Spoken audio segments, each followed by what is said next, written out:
Great. So I said give it to you 10 minutes. Good afternoon. Yeah, good afternoon. I said we'll be waiting every day for 5 minutes. So we have already waited for the students. So let's begin first. Attendance. So here.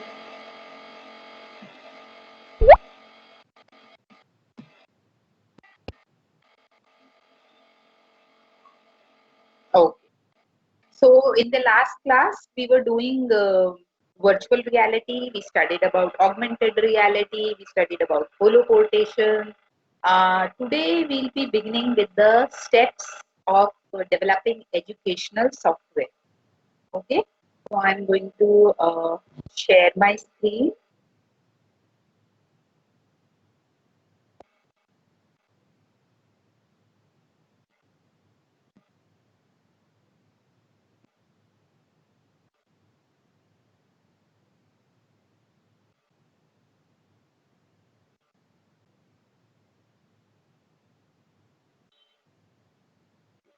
Can you all see the screen? Yes, Yes, ma'am. ma'am.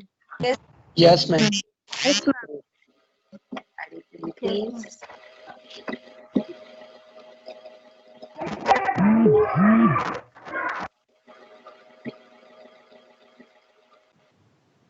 I think there are two more people waiting, Grishma and Prachi.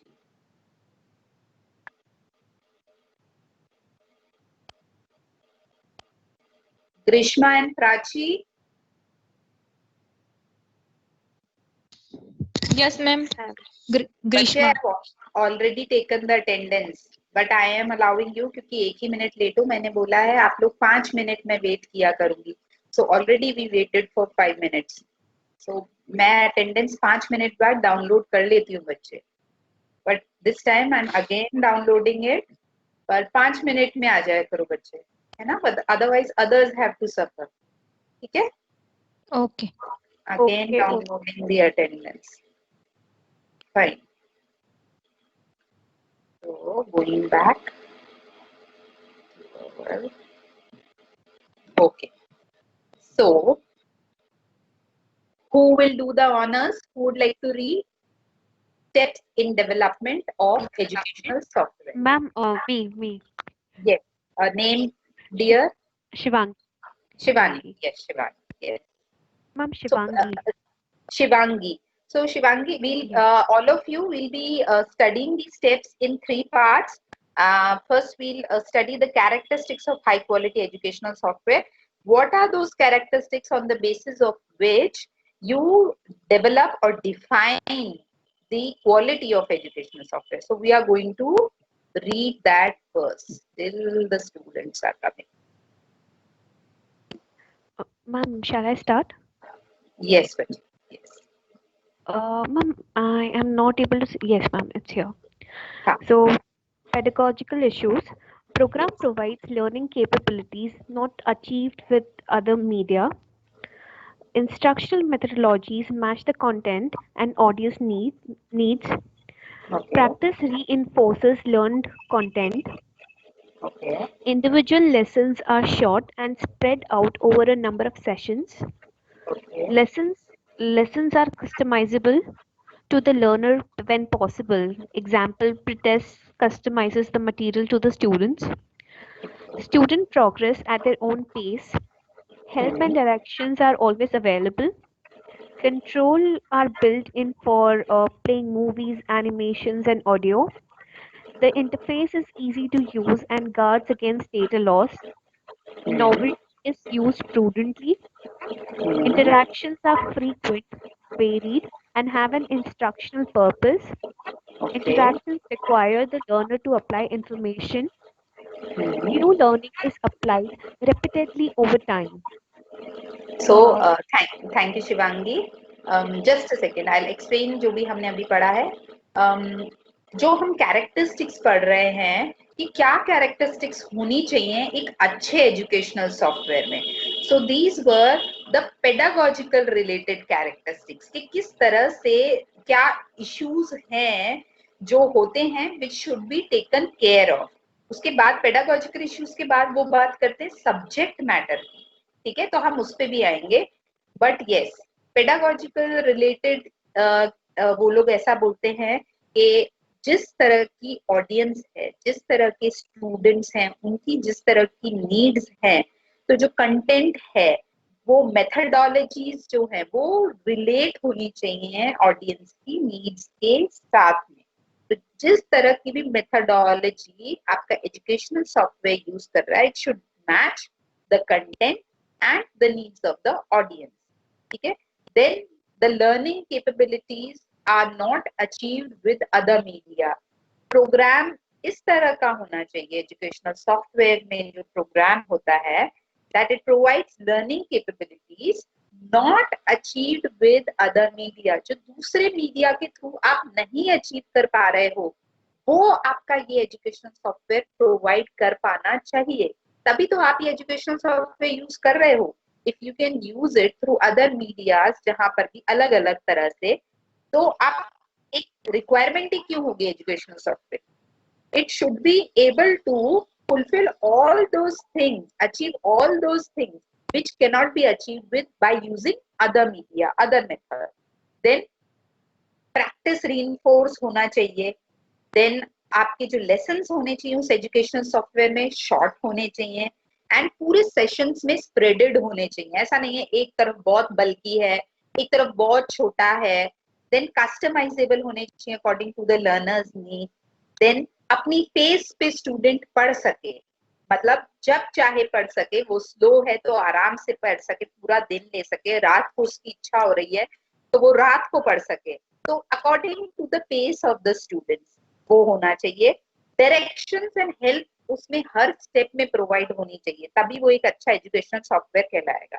कोई new student है जिससे कभी hands on नहीं किया है educational software पे, वो आता है तो वो कर पाना चाहिए, because it is an individual based need fulfil करता है वो, तो उसको वो गाइड कर पाए, उसको वो डायरेक्शन दे पाए, हेल्प कर पाए कि अब आपको ये स्टेप करना है, अब आपको ये स्टेप करना है। So it should be that friendly, user friendly, okay. Then control उसके हाथ में होना चाहिए कि वो कंट्रोल कर सके एनिमेशंस को, ऑडियोज को, मूवीज को। Then the interface is easy to use and guards against data loss। Obviously जो मैं बात कर रही थी, यूजर फ्रेंडली होना चाहिए। बहुत कॉम्प्लिकेटेड जो इंटरफेस होते हैं, प्रोग्राम्स होते हैं, हमें नहीं अच्छा लगता है। जैसे कि ज्यादातर लोग मीट किस पे प्रेफर करते हैं, जूम पे प्रेफर करते हैं, बिकॉज बहुत यूजर फ्रेंडली है जूम, ठीक है। सिमिलरली नया कुछ होना चाहिए, नॉवेल्टी, नया कुछ होना चाहिए उसके अंदर, तभी वो क्वालिटी, तभी ज्यादा लोग उसको यूज करेंगे, ठीक है। इंटरैक्शंस उसका मतलब आपको when you are using it, आपका इन्वॉल्वमेंट रहे। जो हम बात कर रहे थे फीडबैक की, जब तक फीडबैक नहीं आएगा, आपको रिस्पॉन्स नहीं मिलेगा, तो आप इंटरैक्ट कैसे करोगे उसके साथ? तो आपका इंटरैक्शन उसके साथ कंटिन्यूस लेना चाहिए, और आपकी you should be able to apply the learner information. वो इंटरैक्शन ऐसा होना चाहिए कि वो लर्नर को लगे कि हाँ, जो मैंने बोला है या जो मैंने किया है उसी से रिलेटेड वो मुझे फीडबैक दे रहा है, ठीक है। The new learning is applied repeatedly over time, and every time the user should feel that this was something new that came out of this when I am interacting with this particular educational software, ठीक है। तो इस तरह की pedagogy जब होगी तो obviously quality enhance होगी। Fine, moving forward to subject matter. दूसरा एक important characteristic of educational software है कि सब्जेक्ट मैटर कैसा हो। लेट मी पहले admit those who are waiting. Okay, now who would like to read subject matter से? Yes ma'am मैं हाँ, नाम बोलो बेटा, मेरे को अभी तुम लोगों का स्क्रीन नहीं दिख रहा है। Ma'am Divya Divya, Divya Divya, Divya, okay Divya. Subject matter. Goals and objectives are stated and focused on throughout the program. Information is accurate, well organized, appropriately sequenced, and matches the level of the intended audience. Prerequisites are stated and built upon. References are provided. Okay, did I use read the language and grammar as well? Okay. Next is language and grammar. Text is understandable. Reading level is appropriate for the audience and content. Technical terms and cultural bias are avoided. Glossary contains definitions and abbreviations. Correct spelling, grammar, and punctuations are used. Consistent writing style is used. Space enhance learning. Okay, thank you, Divya. So another characteristics which is very important and अगर आपको quality देखना है educational software का enhance करना है तो other than pedagogical issue आप subject matter पे ध्यान देंगे. उसमें clearly कोई भी educational software जो आप use कर रहे हो clearly goals and objectives stated होने चाहिए. ठीक है कि उनको देख के पता चले कि okay this education software is particularly for this so that clearly they should be mention. Secondly information जो दी जाती है कंटेंट जो उसके अंदर इंक्लूड किया जाता है अगर वो सही नहीं है तो क्वालिटी क्या कोई भी उसको यूज ही नहीं करेगा. ठीक है हम जो एक बात कहते हैं जो बैजूस बैजूस से हमको ये लगता है कि ओके कंटेंट उसका बहुत जबरदस्त है बहुत स्ट्रांग है. तो इस तरह से कैसे क्योंकि हमें पता है उसका क्वालिटी प्रूव हो चुका है ऑलरेडी इतना अच्छा कंटेंट है इसीलिए वो इतना चल रहा है. तो किसी भी एजुकेशनल सॉफ्टवेयर का सब्जेक्ट मैटर इंफॉर्मेशन जो वो कंटेन कर रहा है वो एक्यूरेट होना चाहिए वेल ऑर्गेनाइज होना चाहिए लॉजिकली प्लेस्ड होना चाहिए. ठीक है अप्रोप्रिएटली सीक्वेंस वही जो मैं कह रही हूँ लॉजिकल तरह से प्लेस होना चाहिए and matches the level of intended audience और लेवल मैच होना चाहिए डेवलपमेंटल स्टैंडर्ड्स के अकॉर्डिंग. अगर वो 6 साल का बच्चा है तो 6 साल के बच्चे को जितना आना चाहिए या जितना उसका ब्रेन डेवलप हुआ है उसके अकॉर्डिंग ही कंटेंट होना चाहिए. ऐसा नहीं है कि वो बनाया गया है 6 साल के बच्चों के लिए लेकिन उसके अंदर कंटेंट है 10 साल के बच्चों के लिए. ठीक है so that should be there. Then prerequisites are stated and built upon. क्या क्या आपको ये सॉफ्टवेयर यूज करने से पहले जो रिक्वायरमेंट्स हैं वो सारी क्लियरली स्टेटेड होनी चाहिए. जो कंटेंट आप पढ़ रहे हो उसे पढ़ने से पहले आपको क्या पहले पता होना चाहिए उस सब्जेक्ट से रिलेटेड वो क्लियरली स्टेटेड होना चाहिए एंड रेफरेंसेस दिए जाने चाहिए कि आप जो भी ये कंटेंट आपने लिखा है दिया है ये कहाँ से लिया गया है. तो वो ऑथेंटिकेट करता है चीज को मतलब बताता है कि ये ऐसे ही कहीं से इधर उधर से नहीं है इसके पीछे बहुत स्ट्रॉन्ग राइटर्स हैं स्ट्रॉन्ग रेफरेंसेस उसको बोल. ठीक है तीसरा अगर किसी सॉफ्टवेयर का लैंग्वेज या ग्रामर बहुत खराब है again it's quality will go down और कोई भी उसे यूज नहीं करने वाला है. टेक्स्ट ऐसा होना चाहिए जो समझ में आए. ठीक है रीडिंग लेवल अप्रोप्रिएट होना चाहिए कंटेंट के अकॉर्डिंग एंड ऑडियंस के नीड्स के अकॉर्डिंग. जो हम बात कर रहे थे ऑडियंस के डेवलपमेंटल स्टेट को मैच होना चाहिए. तो लेवल देखना चाहिए कि आप किस तरह का लेवल डाल रहे हो. टेक्निकल टर्म्स कल्चरल बायस अवॉइड करने चाहिए. बहुत ज्यादा आप जार्गन्स यूज करते हो टेक्निकल टर्म्स यूज करते हो तो बहुत लोगों को नहीं समझ में आता है.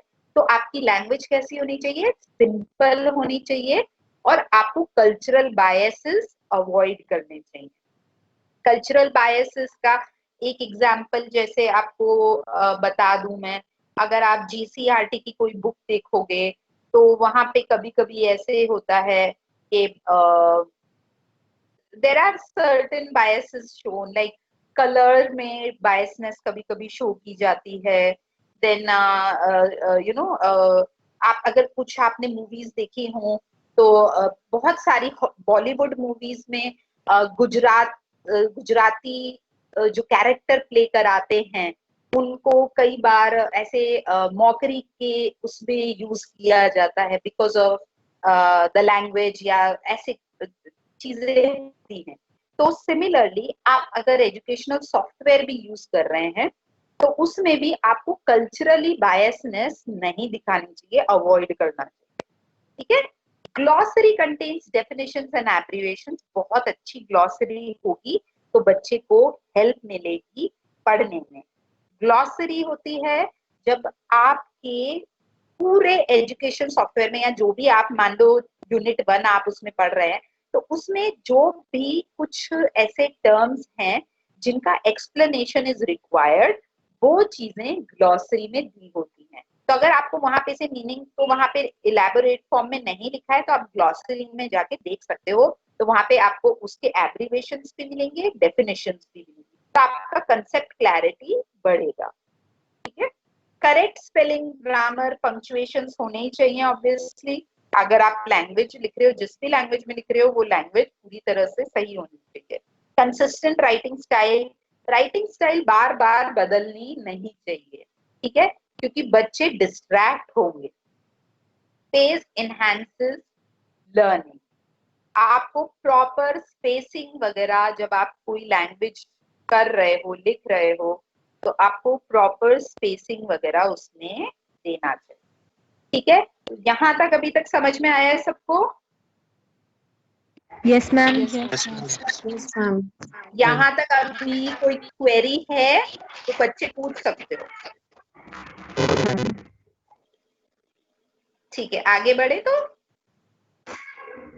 Yes, ma'am. Yes, ma'am. ठीक है, तो हमने देखा कोई भी सॉफ्टवेयर, प्लीज, हाँ, yes,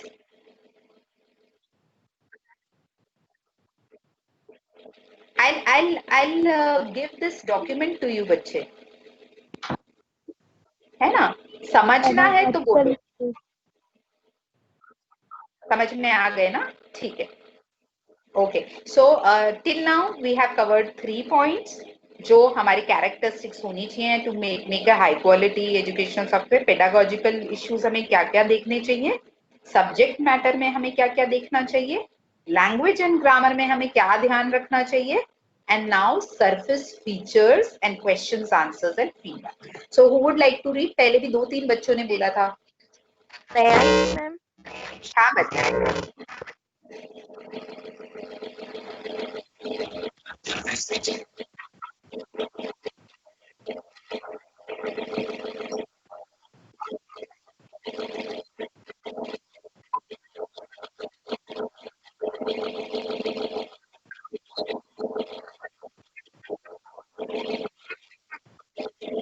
okay, okay,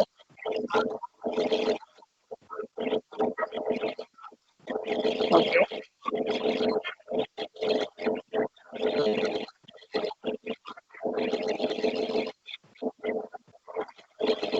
continue, continue.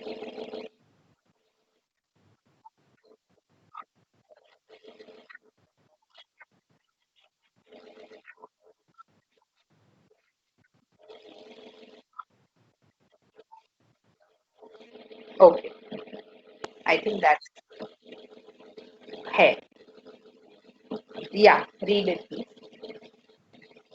Can you see?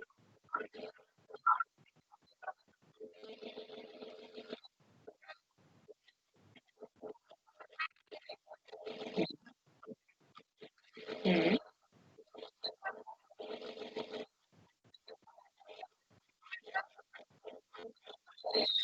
Hmm.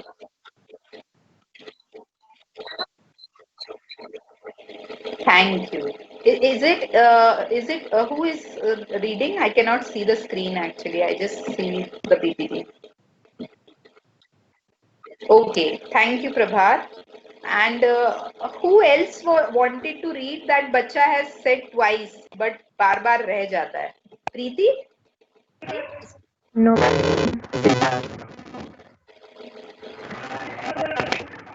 Is it Zeba? Okay, ठीक है ज़ेबा, इसके बाद आप पढ़ना बच्चे. पहले I'll explain.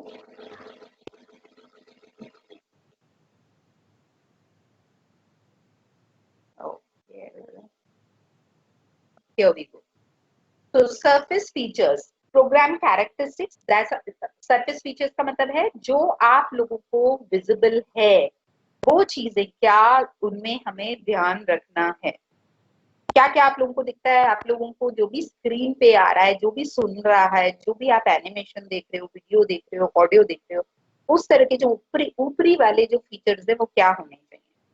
Screen display are uncluttered, aesthetic and draw attention to important information.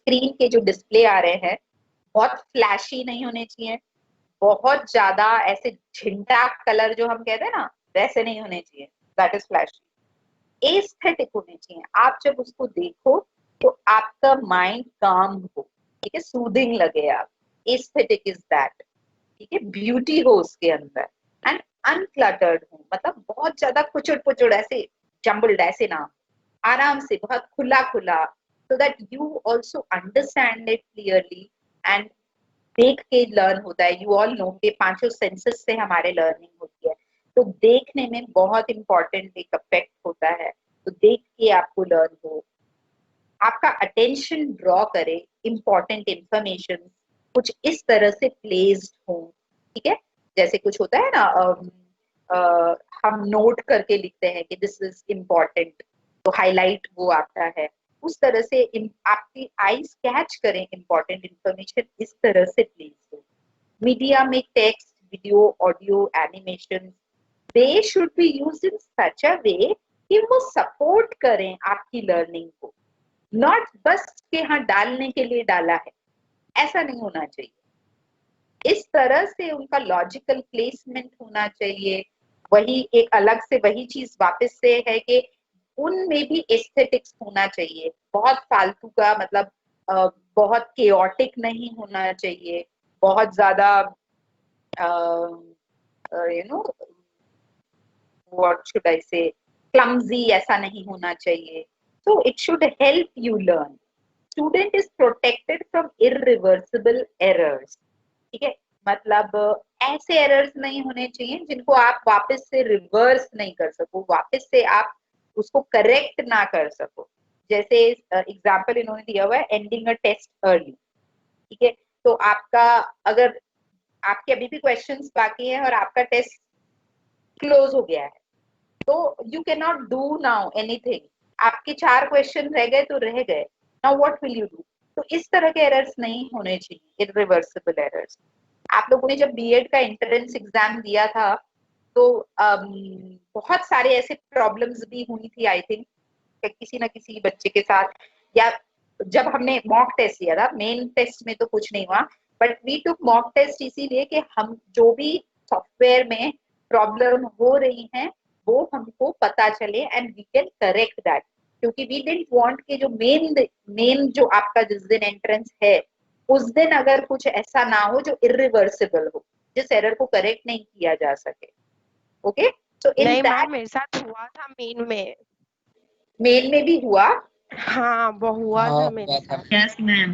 हाँ, मैम yes, ओपन ma'am. करने से क्वेश्चन पहले ही रह बता गए। रहे थे कि तुम नहीं ओपन करने से पहले ही बता दिया था कि ऑल द बेस्ट आपका खत्म। हाँ नहीं नहीं नहीं, वो हाँ मुझे मैम, ध्यान है। ऐसा ही हुआ। ऐसा सीन हुआ था मेरे यस साथ यस तो यस, मेरे साथ इनिशियली भी जो वैसा हुआ ही। था वो तो मुझे ध्यान Yes, है, ma'am. बिकॉज हम लोगों ने आपको बोला था कि वेट करो, बाद में करना, बट देन टेस्ट तो आप लोगों का उस दिन पूरा हुआ था ना, इट वाज नॉट दैट कि आप लोग का बीच में ऐसे रह गया हो एंड नहीं 4 बीच में, क्वेश्चंस वर रिमेनिंग। नहीं बीच में नहीं। No, हाँ, ma'am. एक वो हुआ वैसा था वाला एक ठीक, friend. I don't think main वाले में तो हुआ है, मुझे वो इनिशियल वाला पता है क्योंकि वो तो कोई स्टार्ट ही नहीं कर पा रहा था बिकॉज ऑफ वही कंप्यूटर सेंटर में जो गड़बड़ हुआ था। बट देन तो सेम वे कोई भी सॉफ्टवेयर ऐसा नहीं होना चाहिए कि इरिवर्सिबल ना हो सके वो error. Okay, menus are clear, जो भी मेन्यू होता है आपके जैसे ये मेन्यूज होते हैं, आप सब ऐसे ही बहुत सारे अलग अलग तरह के आपको मेन्यू दिखेंगे अलग अलग एजुकेशन सॉफ्टवेयर में, वो क्लियर होने चाहिए कि आपको पता चले सिंबल्स वगैरह से भी कि क्या क्या है। Okay, incorrect choices are change. हाँ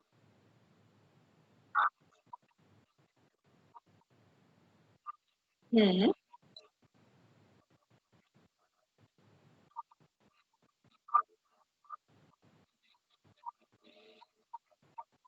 यस यस यस, बिकॉज वो आपको एक तरह से वापस से it is confirming with you कि क्योंकि अगर उसने बंद करा तो because there might be this kind of software कि अगर आपने बंद किया तो वो वापस से रिवर्स नहीं हो पाएगा।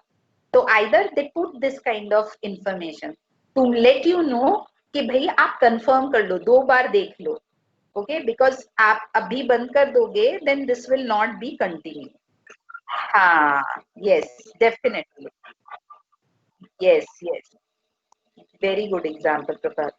So in that way only, so अब you'll be able to relate with many things. बहुत सारी ऐसी चीजें होती हैं। जैसे कि एक ये भी होता है कि आपने अगर अटेम्प्ट किया है तो आप वापस से उसको अटेम्प्ट नहीं कर सकते हो सिमिलरली, और आप नेक्स्ट उस पे चले जाते हो। तो वही जो प्रभात आप बोल रहे हो कि वो पूछता है कि do you want to go to the next page और you want to still remain on the same page, okay. तो in that way incorrect choices are yes. वो कैसा होता है, ऑनलाइन के कोई एग्जाम होती है सॉफ्टवेयर, मतलब हम ब्राउजर में करेंगे तो उसका हाँ, जो क्वेश्चन है रिफ्रेश करने से वो चेंज होता है, हो जाता है, तो वो कौन सा प्रॉब्लम में आएगा? रिफ्रेश करने से आपका क्वेश्चन ही चेंज हो जाता है। हाँ वैसा होता है, जो क्वेश्चन अगर मुझे नहीं आ रहा है तो मैं वो हाँ, रिफ्रेश कर दूंगा तो उसकी जगह नया क्वेश्चन आ जाएगा। ओके, हाँ, सो इट, हाँ, हाँ, यस, हाँ, दैट इज ट्रू, हाँ, दैट इज ट्रू। मैंने एक एग्जाम दिया था मैम, हाँ उसमें अंकित, क्या हुआ, 12 क्वेश्चन हमें सही आंसर देने हैं, 12 क्वेश्चन के। तो हाँ, मैंने 3 क्वेश्चन के करेक्ट आंसर दे दिए, अब फोर्थ वन है वो मुझे नहीं आ रहा था, तो मैंने रिफ्रेश किया हाँ, तो उसकी जगह नहीं आ गया। मतलब ऐसा हुआ कि 15 में से 12 देने थे तो मैंने कुछ 13 में से 12 करेक्ट दिए, तो मतलब ये तो एरर ही हाँ, हुआ ना एक। नहीं, दैट मीन्स अंकित 15 में से 12 करने थे ना, कंपल्सरी सिर्फ 12 थे ना। हाँ 12 थे और 15 में से ही देने थे, अगर वो 16th क्वेश्चन आया और मेरा वो इनकरेक्ट हो गया, मतलब 11 ही करेक्ट हुआ तो मैं पास नहीं हुआ। हाँ, तो तुम्हारा जो रिफ्रेश आया होगा ना वो 15 में से, जो तुम्हारे 13 से एक्स्ट्रा जो 2 थे ना उनमें से आया होगा। It is not an error. वो लोग मतलब उस तरह से, मेरे फ्रेंड, हाँ, हाँ, हम 2 फ्रेंड दे रहे थे, तो वो फ्रेंड का क्या हुआ, उसने तो 50 शायद उतने सारे क्वेश्चन अटेंड किए, फिर उसको आया you are passed the exam. नहीं तो तुम लोगों को कंपल्सरी कितने करने थे? मतलब जब हमने पढ़ा तो उसमें लिखा था 15 में से आपको मिनिमम 12 करेक्ट होने चाहिए तो आप पास हो पाओगे ऐसा। तो 15 में से कैसे तब तो बोल 15 सकते ही। हैं वो, अगर 50 तुम्हारे फ्रेंड ने अटेंड करें तो? हाँ तो वही बोल रहा हूँ मैं, अगर रिफ्रेश करेंगे तो नया क्वेश्चन आ जाता है, मतलब तो एरर ही हुआ ना एक टाइप का। अंकित, रिफ्रेश करोगे ना तो नया तभी आएगा जब वो इस तरह का कुछ ऑप्शन रखते हैं कि आपको 30 क्वेश्चंस मिलेंगे, उसमें से आपको जैसे कंपल्सरीली 20 करने हैं। तो that means inserted already 30 questions हैं, तो आपने रिफ्रेश किया तो विद इन दैट 30 से ही एक क्वेश्चन आपको दूसरा प्लेस कर दिया उसने, तभी ये पॉसिबल है। जैसे आप कह रहे हो ना 15 में से 12 करने थे, तो वो आपको 15 में से नहीं ही मैम, वाले, नहीं मैम, yes, नहीं मैम, इसका शायद मुझे जहां तक ऐसा लगा, इसमें मतलब 12 पास होने चाहिए, मतलब 12 राइट होने ही चाहिए। अटेम्प्ट तो हम 15 करेंगे, बट हमें क्या पता हमारे कितने राइट होंगे, तो उसमें से 12 में से 15 में से 12 हमारे करेक्ट होने चाहिए, नहीं वो अंकित, क्राइटेरिया था। अंकित आर यू सेइंग दिस? 15 ही पूछने थे उन लोगों को, अगर मैं हाँ, रिफ्रेश हाँ, कर रहा हूँ तो 15 में से ही आने वाला था क्वेश्चन। लेकिन जब मैं 15 बार ही रिफ्रेश करूंगा मतलब तो क्वेश्चन रिपीट होना चाहिए ना, तो 15 में से ही हाँ, आएगा। तो उसने बार बार रिफ्रेश किया तो हर बार कोई नया क्वेश्चन आ रहा था, अगर सेम हाँ, क्वेश्चन आ रहा तो है उसको नहीं आता तो फिर रिफ्रेश करेगा, तो ये एरर ही हुआ ना एक टाइप का। नहीं अंकित, आई कैन नॉट से कि वो एरर ही होगा, बिकॉज जैसे कि वो प्रभात बता रहा था, ऑलरेडी सेम लेवल के बहुत सारे क्वेश्चंस हम लोग अपलोड करते हैं। जैसे आप लोगों के एग्जाम भी अभी होगा ना, तो हम लोग आप लोगों को जैसे 70 क्वेश्चंस आप लोगों को कंपल्सरीली करने हैं, जो 1-1 मार्क्स के होंगे, ठीक है। लेकिन हम लोग जब अपलोड करते हैं पोर्टल पे, तो हम लोग 100 क्वेश्चंस अपलोड करते हैं, समझ रहे हो? और हाँ वो लोग क्या करते हैं, 3 सेट बनाते हैं, और तीनों सेट में फर्स्ट नंबर का जो क्वेश्चन है वो तीनों में अलग अलग होगा, क्योंकि उन लोगों के पास ये एबिलिटी होती है सॉफ्टवेयर में कि वो शफल कर सकते होते हैं। तो हर सेट पे ताकि आप लोग अगर एक दूसरे से पूछ भी रहे हो ना, कांटेक्ट करके चीटिंग करने का या ये सब ऐसे पूछना चाह रहे हो कि नंबर 1 क्वेश्चन का क्या आंसर है, तो आप लोगों का वो स्कोप भी नहीं रहेगा, क्योंकि वो शफलिंग रहती है और एक्स्ट्रा 30 क्वेश्चंस भी रहते हैं। तो इट इज नॉट नेसेसरी कि जो फर्स्ट सेट में आए हैं ना वही सेकंड सेट में भी आएंगे। दूसरा वो लोग एक ऐसी चीज करते हैं कि जैसे आप वाले पेपर में हुआ कि अगर आप रिफ्रेश करोगे तो वो सिमिलर लेवल मतलब सिमिलर डिफिकल्टी लेवल का आपको क्वेश्चन उसकी जगह पे प्लेस करके देंगे, ऐसा भी रहता है। मैम कई जैसे कि हाँ मैम जैसे कि केबीसी में फ्लिप द क्वेश्चन का एक ऑप्शन रहता है वो। हाँ थोड़ा कह सकते हो यस, लेकिन हाँ जो जैसे रिफ्रेश कह रहे हो ना अंकित, हाँ।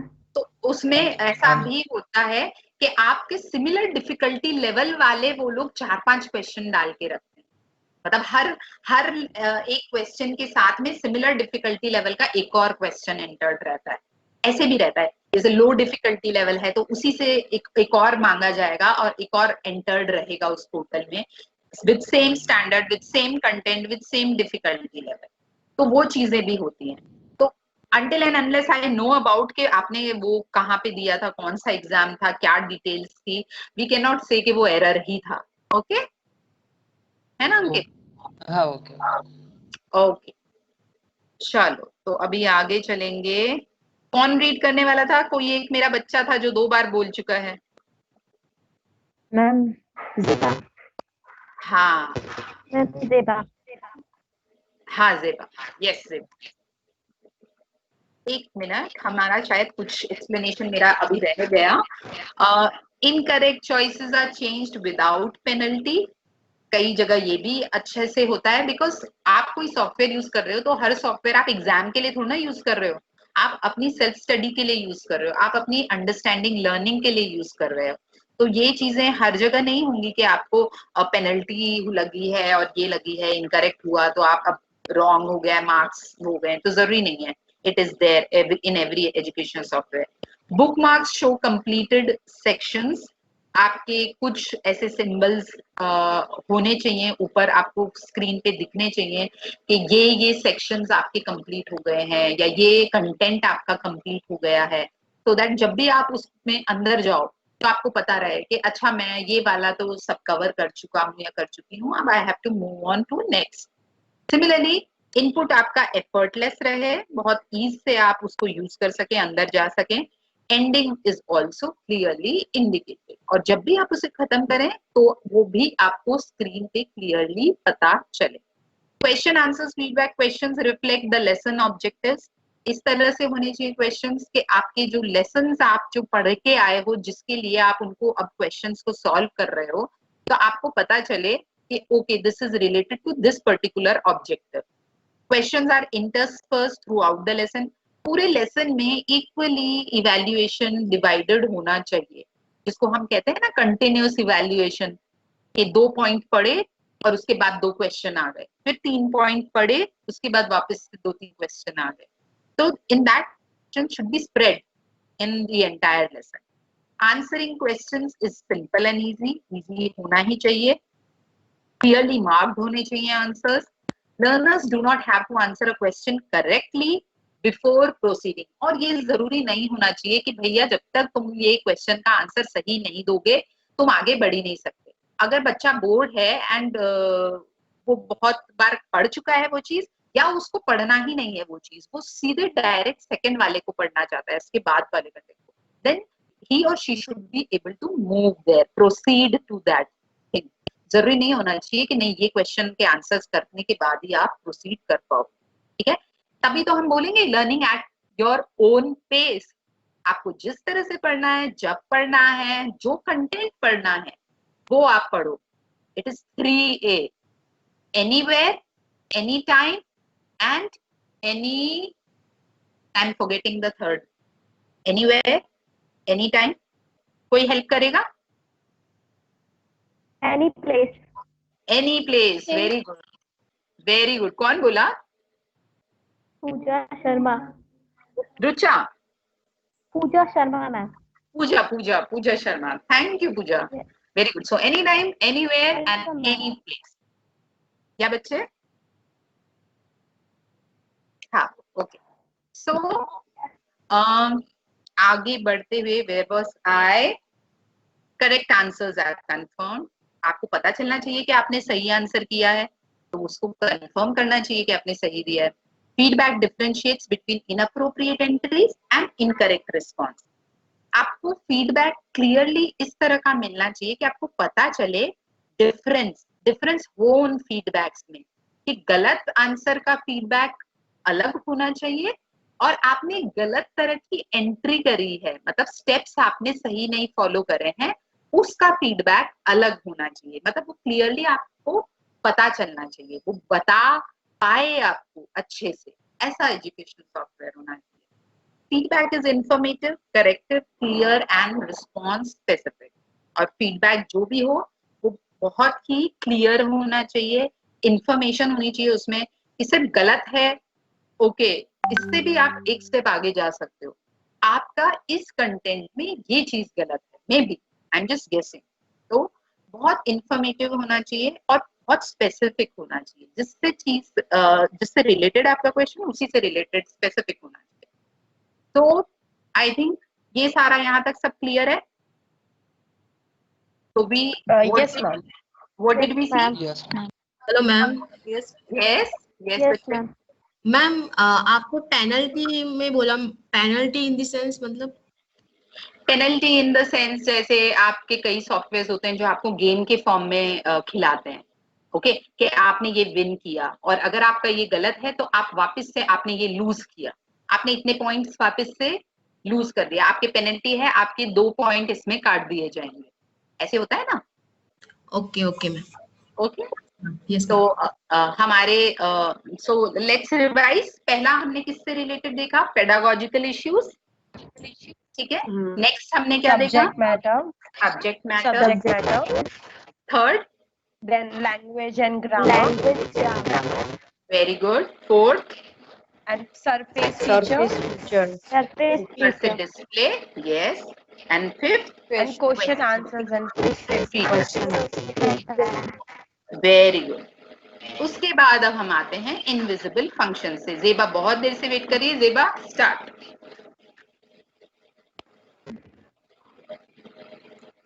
दिख रहा है? जेबा दिख रहा है? एक मिनट.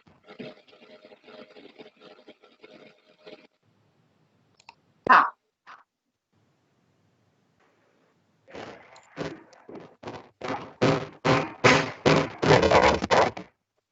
जेबा यस.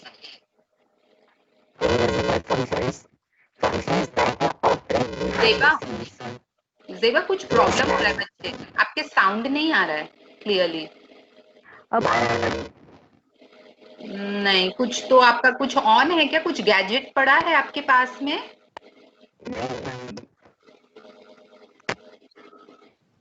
ओके, अभी ट्राई करो. मैम. हाँ, मैम कहना है. एक मिनट पहले जेबा का ट्राई कर ले बच्चे. मैम अभी आ रहा है मेरा आवाज? हाँ जेबा अभी आ रहा है. Invisible functions. So functions that operate behind the scenes. So identifying information is removed when data is used for purposes other than tracking performance. Data Okay. collection can be turned off. Data is accessible only to authorized personnel, and data is stored continuously. Okay. Offline materials. Offline materials are well written and follow traditional conventions, include needs, installations procedures, troubleshooting information, and technical support resources, and Okay. include suggestions for curriculum integration. Evaluation भी पढ़ दो जेबा, खत्म हो जाएगा table 1. Okay. Formative evaluation identifies designs flaws during development and summative evaluation assesses the merit of completed program. Okay, thank you सेवा. Okay, सो invisible functions जो हमें सीन सामने जैसे दिखाई नहीं पड़ते हैं, but they operate behind. So identifying information is removed when data is used for purposes other than tracking performance.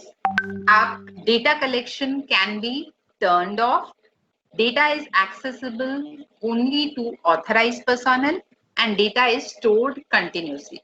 तो बेसिकली इनविजिबल फंक्शंस जो हैं वो सारे आपके जो आप एंटर कर रहे हो when you are giving certain tests, when you are reading, when you are giving certain answers, तो वो जो डेटा कलेक्शन होता है उससे रिलेटेड होता है कि where, how it is collecting, how it is storing, and how it is transferring and processing that data and giving the feedback back to you. ठीक है, कैसे वो डेटा सेफ रहता है, how like nobody else can. Suppose आपने अपने desktop पे आप जहां पर काम कर रहे थे वहीं पे आप काम करके छोड़ गए हो एंड मे बी आपने उसको शट डाउन किया है या नहीं किया है, बट ऐसी इस तरह का डेटा स्टोरेज होना चाहिए, सेफ्टी होना चाहिए कि some other when some other person comes and sit on your laptop या डेस्कटॉप, तो वो ऑथराइजेशन पूछे, कुछ कोड्स पूछे, पासवर्ड पूछे, जिसके थ्रू ही आप अंदर एंटर हो सकते हो. तो nobody else can view your information.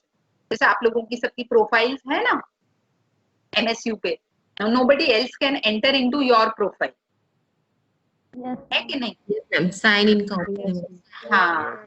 So in that way, privacy is हाँ, so there must be some privacy. तो डेटा कलेक्शन, डेटा स्टोरेज, उन सबका है ना वो एक वो होना चाहिए. How the data is being tracked, आपकी परफॉर्मेंस, वो जो एजुकेशनल सॉफ्टवेयर है वो आपकी परफॉर्मेंस का ट्रैक आपको देता है कि नहीं देता है, क्योंकि आपकी परफॉर्मेंस पिछले महीने से इस महीने या मे बी लास्ट वीक से इस वीक में इतनी इम्प्रूव हुई है. अगर वो कोई इंफॉर्मेशन देता है सॉफ्टवेयर तो वो कितनी अच्छी बात है. You will be able to know your performance और उसके हिसाब से you will be able to work more. You will come to know कि अच्छा मुझे इसमें ज्यादा मेहनत करनी है या इसमें मुझे ज्यादा इनपुट डालना है. It is all. तो ये सारे जो फंक्शंस होते हैं सॉफ्टवेयर के ये भी बहुत इंपॉर्टेंट होते हैं and it again defines the quality. Offline materials में they are well written and follow traditional conventions, include equipment needs, installation procedures, troubleshooting information and technical support resources, include suggestions for curriculum integration. तो offline materials आपको क्या refer कराता है, वो कैसे आपको follow करवाता है, लिंक्स देता है to different other websites and all, या उसी के अंदर इंक्लूड करता है. देन आपको एक्स्ट्रा इंस्टॉलेशंस एप्स वो डालने के लिए बोलता है. जैसे कि मैं आप लोगों को पूछ रही थी उस दिन कि व्हाइट बोर्ड में इसमें टीम में कैसे यूज कर सकती हूँ. I couldn't see the option of white board. Later on I came to know कि नोट्स जो है नोट्स के अंदर ही ये ऑप्शन है. तो नोट्स तो हमें दिख रहा था उस दिन, लेकिन ऐसे as a separate white board हमें नहीं दिख रहा था. ठीक है, तो जो आपके सॉफ्टवेयर से बाहर वाली चीजें हैं उनको आप कैसे इंस्टॉलेशन करा सकते हो, उनको एड ऑन्स कैसे करा सकते हो. आपको कुछ प्रॉब्लम हो रही है, ट्रबल शूटिंग के लिए उसने कोई प्लेटफॉर्म दिया हुआ है या नहीं दिया हुआ है. जैसे आपके माइक्रोसॉफ्ट आप यूज कर रहे हो सॉफ्टवेयर और कुछ भी अगर प्रॉब्लम होता है तो मेरे लैपटॉप पे एक वो आ जाता है ट्रबल शूटिंग का, there is this thing that has gone wrong with your this software. तो मैं उसको फिर जब क्लिक करती हूँ तो then it gives me the detail कि यहाँ पर ये गड़बड़ हुआ है. ठीक है, तो इस तरह से trouble shooting, technical support, installation, ये सारे चीजें भी आपके सॉफ्टवेयर को डिफाइन करती हैं. Okay, and evaluation obviously formative भी होना चाहिए, समेटिव भी होना चाहिए. जो मैं आपको बोल रही थी, आप लोगों को पता है फॉर्मेटिव एंड समेटिव में difference?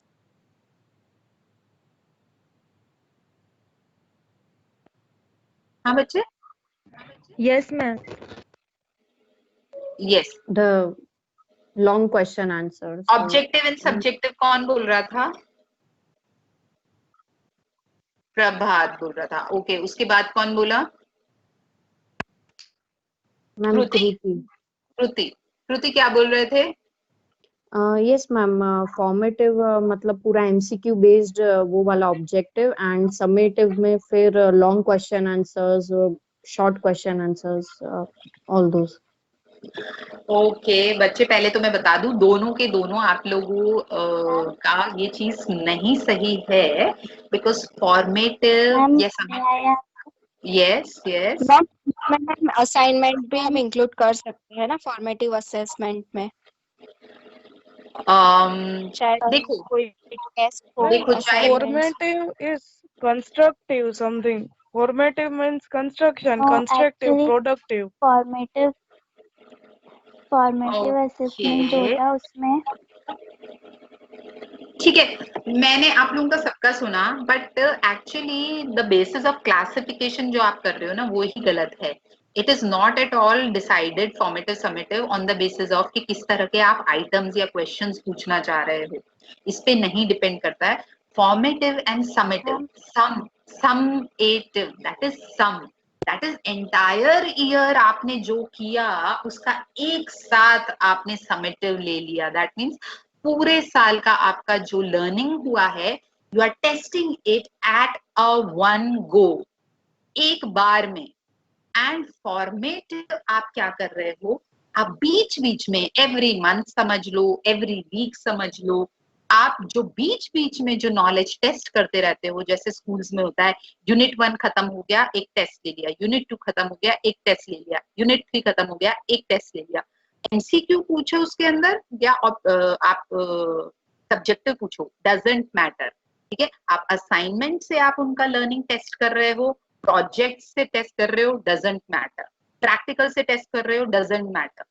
But when you are testing the knowledge, the learning of a child, in between every content that you are completing, that is formative. And summative is जो एक साथ में 1 yearly exam होते थे ना पहले, yearly exam नहीं होते थे? Cumulative. Yes. Yes, So that is summative. That at one go you are testing the entire knowledge and learning of a child. That is summative. ठीक है, जैसे सेमेस्टर एंड वाले एग्जाम समझ लो, सेमेस्टर एंड वाले आपके एग्जाम होते हैं ना, yes ma'am, that is summative. Yes ma'am. Formative होता है आपके बीच में जो अंदर टेस्ट वगैरह जो होते हैं, that is formative. Internal test. ठीक है, समझ आया? Yes, ma'am. Yes ma'am, yes ma'am. Great, तो we'll end our class here today. yes ma'am Okay, ma'am. Okay. Yes ma'am So we'll Okay, ma'am. begin with the next topic in our Saturday wala class. Right? Hello ma'am, Yes. Can you please share this? Somebody wants to say something. Yes, yes बच्चे, मैं हर class के बाद आप लोगों के साथ share कर ही लूंगी, ठीक है। तो मेरा अभी वो भी बाकी है वर्चुअल वाला, वो भी मैं आज भेज दूंगी। And this once we are finished with this content, ये भी भेज दूंगी। Okay ma'am, Okay. So you all can leave the meeting now. Yes ma'am, Goodbye. ma'am. Have a good day. Thank you ma'am. Thank you, ma'am. Good day. thank you Welcome.